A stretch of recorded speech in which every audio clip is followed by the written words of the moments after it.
Hugh Freeze says one thing, Payton Thorne says another. What is going on?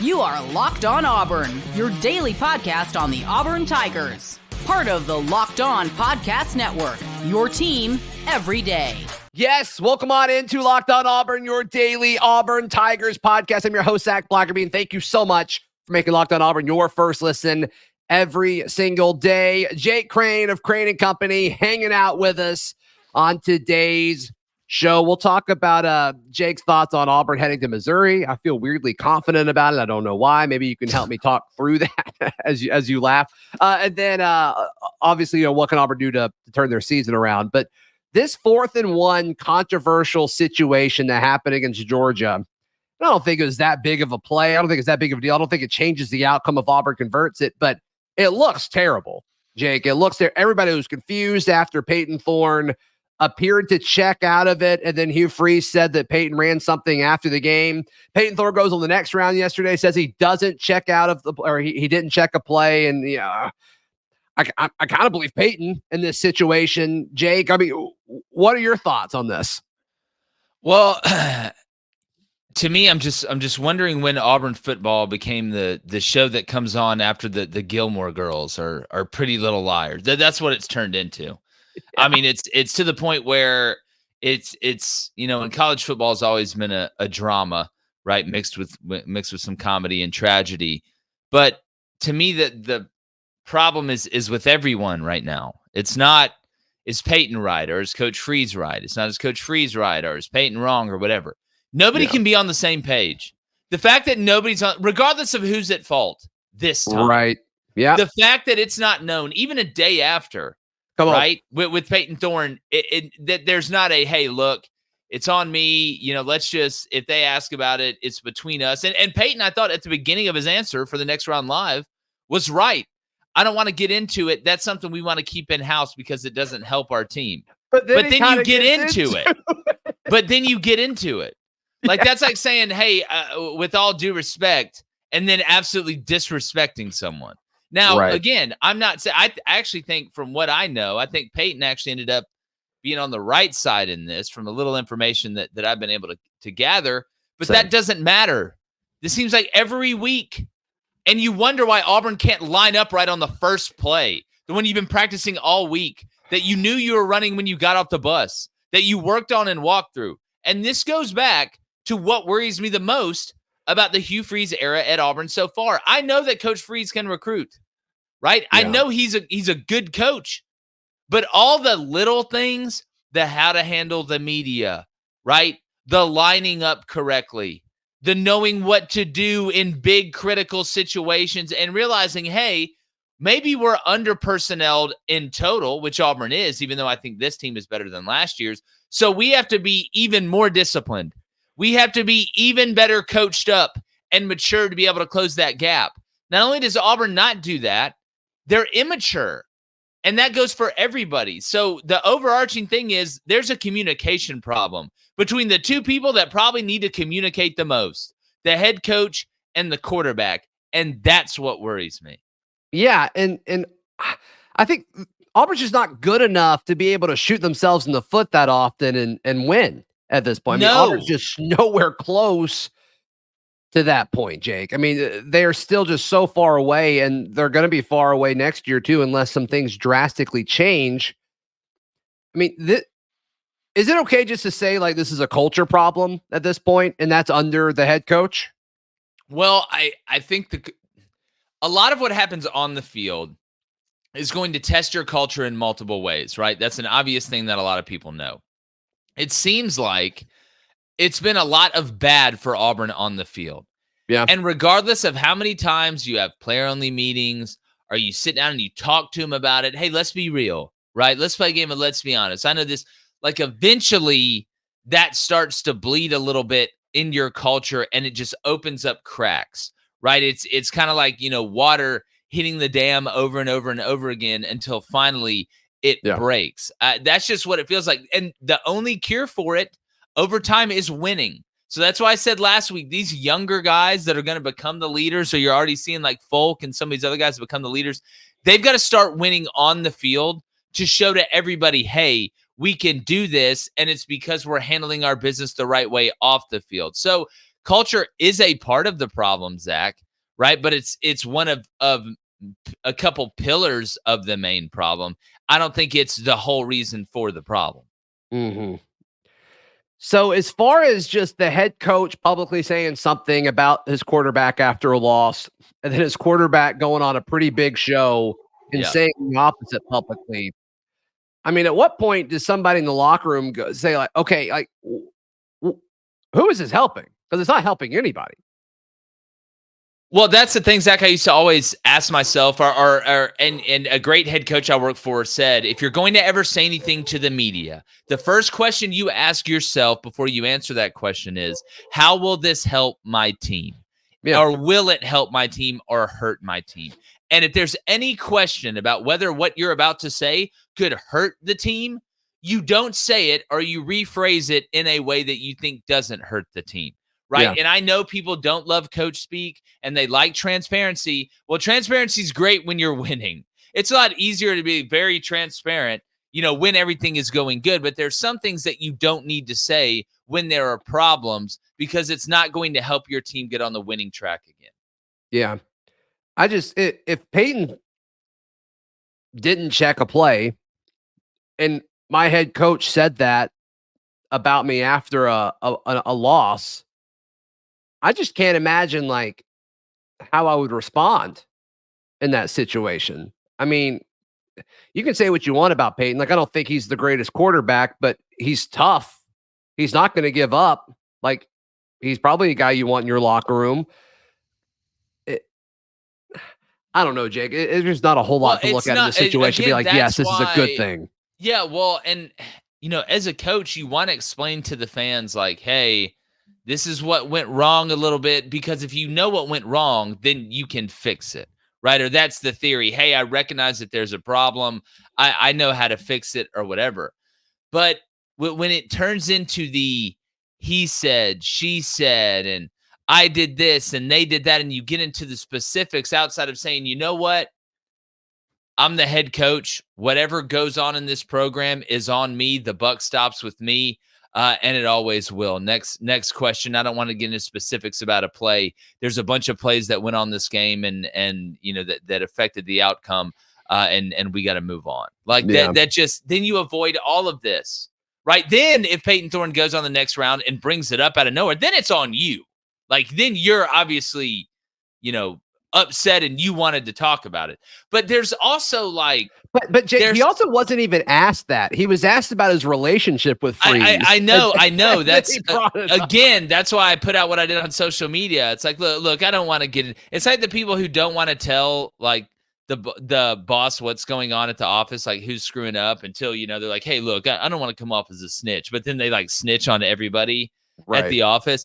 It just, but there used to be, and I think you could say this about what you saw at the end of the Alabama Vandy game too. Like, there's no fear of the coaches anymore.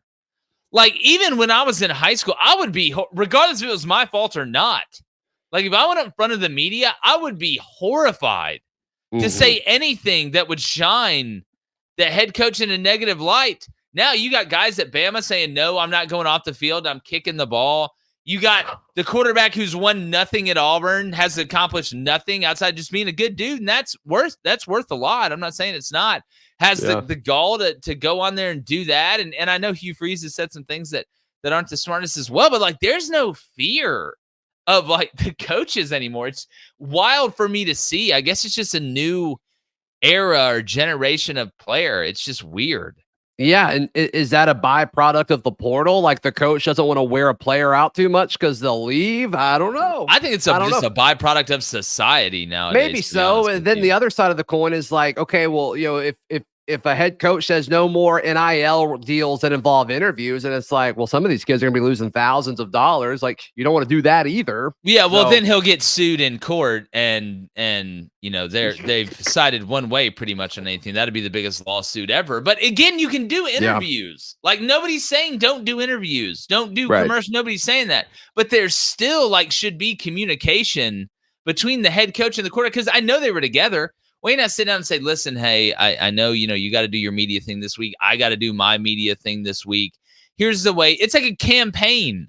That's what it's like. Hey, we need to be on the same page, even if we're not in the same place. What's our messaging for the bye week? What's our messaging for post-Georgia? All right, how can we fool them into thinking everything's going to be okay? Let's figure that out. Yeah, we're going to focus on ourselves. We're going to clean up what went wrong, and then we're focused on Missouri. We're so close. God, we're so close. Can y'all feel how close we are? I kind of think they are, though, Jake. Like, there you go, Zach. That's why you're probably not wrong, right? But again, that's like this is a zero-sum game. Like almost, so, man. Like imagine Lee Harvey Oswald almost killed Kennedy. Like it's like to get like there's no almost. This is a zero-sum game. You win or you lose. Like you lose for a reason. Like you win for a reason. Like it's you can sit here and cherry pick all you want, but no, none of it's on accident for sure. Yeah. So and that brings me to like the bye week chatter that I've got a little bit of a problem with, and how Auburn can turn their season around. That's next, right here on Locked On Auburn. Today's show is brought to you by our friends at FanDuel. FanDuel's America's #1 sportsbook. Hey, NFL fans, you can start the season with a big return on FanDuel. When you get the hunch in the middle of a game, maybe if, hey, the team I'm watching is a big second half team, you can live bet that sucker. And you can check out the latest stats, view live play-by-play, and so much more on the same page where you place your bets. You can get started with $200 in bonus bets guaranteed when you place your first $5 bet. That's over at FanDuel.com. Jake, everybody's got the list, and we've already done a few shows on like what does Auburn need to do during the bye week, and what does Auburn need to do to turn their season around? And I think the answers are simple, right? Like, I just don't think you can accomplish what Auburn needs to fix in a week. I don't think you can all of a sudden gain composure, or I don't think you can coach these kids on like how to consistently finish, whether it's on offense or defense, like how to get off the field on third down, or to say, okay, we're in a big play on offense, a must score type situation. Let's put a drive together. Like you can't teach that in a week. At this point, it's like it's either you could do that stuff and close something out, or you can't. Am I being too harsh with that? No, like that's what a couple of weeks ago. That's what I was coming on here and saying. It's like you obviously you get healthier. That's nice. You get some guys back, get a week to kind of reset and recharge, and it's such a grind that can help. But like, there's not some battalion of players that is going to just arrive at the gates of Auburn during the bye week and be able to fix it, right? You're not getting an influx of players. You're not going to be able to turn your team into the most disciplined, well-coached team in the country in that time either. Like that's something that starts the first meeting when you get this new group together, right? And everybody else who you add into the transfer portal becomes that. The only way this is going to be fixed is you have got to do something in a clutch moment to win a game on the field, right? That to me, that's the only way. This is not something that can be achieved through just blocking and tackling in practice, because you can't truly simulate the game moment. Maybe you go to Missouri, find a way to clutch up at the end, and you say, look, we can do it. We actually can do it. Because until you can sit here and say, oh, you can go to your weight loss therapy sessions all you want and sit there and talk about how you're tired of being fat and you want to get in better shape.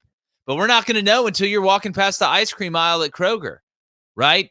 Like we're not going to know until that stadium pulse hits an all-time high. Are you going to go for the Ben & Jerry's half-baked?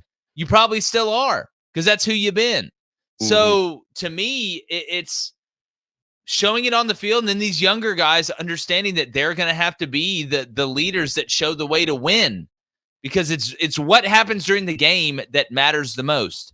Practice is incredibly important. Nobody's saying it's not, but I don't think, it's not like you can take them out to, like some camp and do a bunch of team exercises and like, now it's going to fix it. Like we did trust fall exercises next to the big oak tree. Now we can make the play on 3rd and 12. Right. Like that's not how this works. So and that's what makes it the toughest. If you had to guess, does that opportunity for Auburn to do something clutch in a game, does it happen this season? Think you're going to have a chance against Missouri, who, is going to be upset, obviously, after what happened against A&M. And then, obviously there's a week in between. But Jake, why is Missouri going to UMass? Why is that a thing? Why is it somebody? traveling to UMass? I'm a firm believer in somebody has pictures of somebody doing something they shouldn't. That's the only way. It's really nice. I mean, it's a nice thing. UMass is terrible. They're going to kill them. But I mean, it's at least they're going there, and not hosting them, I guess. But no, I think you may have a chance against Missouri. But why would I trust? Same thing I said during the Oklahoma week, Zach, that we both said.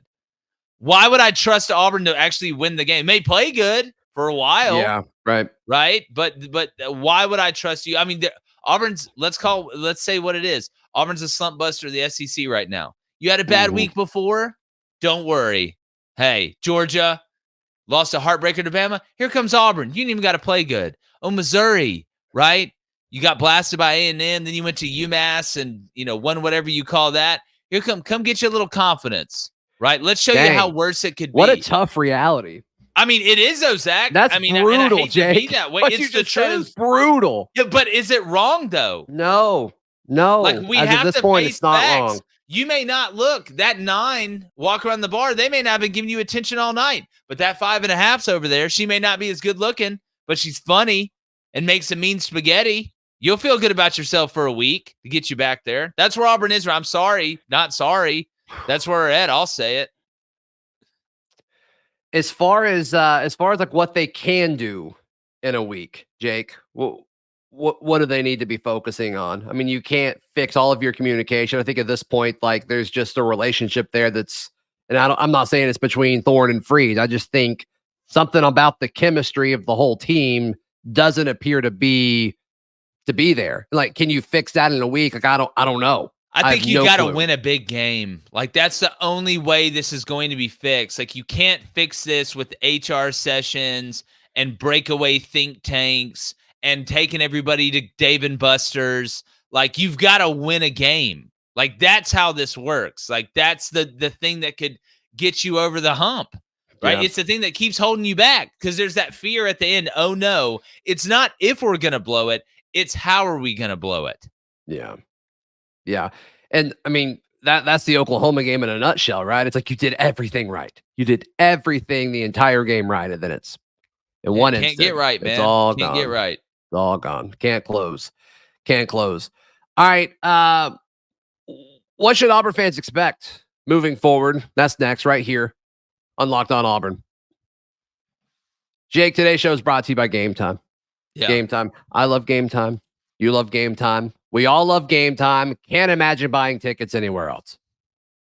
No, I mean, listen, if you are, you're wasting your time. I mean, they have, filters you can fluff out.